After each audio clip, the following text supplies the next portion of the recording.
Jack, Emily, Mark, and Sarah were four friends from their university days who had kept in close contact over the years.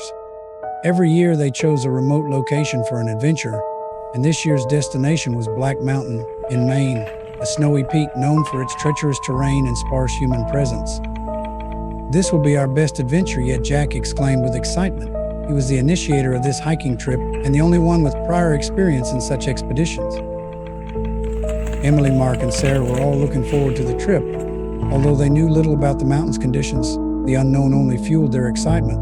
They drove a RUG SUV along winding mountain roads and finally arrived at the foot of the mountain on a snowy, windy afternoon. Their destination was an old cabin near the top of the mountain, said to have been the home of a reclusive witch decades ago. The four friends strapped on their backpacks and walked through the snow-covered forest, their footsteps echoing in the silent snow. "Have you heard the story about the witch?" Mark asked, his voice tinged with nervousness. "They say she was considered a witch by the villagers, lived in seclusion here, and then mysteriously disappeared," Sarah replied. "But that's just a legend." "But according to the legend, her spirit still roams this forest," Jack added with a mockingly mysterious smile. As night fell and the snow grew heavier, the four decided to spend the night in a cave. The cave was dark and damp, but they managed to light a fire to drive away the cold. From deep within the cave came a stench, as if something was rotting. "This smell is awful," Emily said, covering her nose. "Look at this," Mark shone his flashlight on the cave wall, revealing strange symbols carved into the stone like some ancient spell. "What is this?" Sarah asked curiously. "Maybe it's something the witch left behind," Jack said, but his tone lacked its previous lightness. As night deepened, they took turns keeping watch, but Emily was awakened at midnight by a whispering voice. She heard a woman calling her name, the voice seeming to come from deep within the cave, carrying an inexplicable allure. "Who's there?" Emily asked, trembling, but no one responded. The whispers grew closer and clearer. Early the next morning, the four continued on their way, but Emily remained unusually silent, her face pale and her eyes filled with fear. In the snow, they found several rotting animal corpses gnawed to the bone. "What killed these animals?" Sarah asked, her voice uneasy. "It looks like something gnawed on them," Mark replied. "Maybe wolves," Jack said, though he was unsure himself. They quickened their pace, their unease growing stronger. Finally, at dusk, they arrived at the old cabin. The cabin was dilapidated, with its doors and windows tightly shut, as if no one had lived there for decades. "Let's stay here for the night," Jack suggested.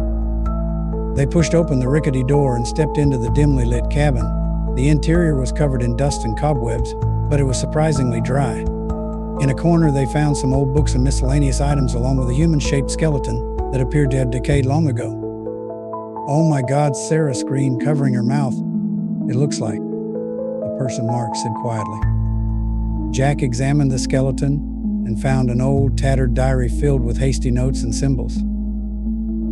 "This is the witch's diary," Jack said as he flipped through it. "She recorded many rituals and spells here."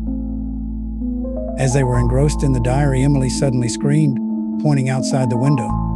The others followed her gaze and saw a vague figure wandering in the snow. "What is that?" Sarah asked in horror. "I don't know, but we must be careful," Jack replied, gripping his flashlight tightly. At dawn, the footsteps finally ceased, and the four decided to descend the mountain immediately and leave this eerie place.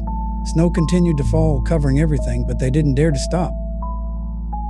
As they descended, they came across a small stream, its water clear but revealing decaying animal corpses and human remains beneath the surface. "We need to get out of here quickly," Jack said urgently.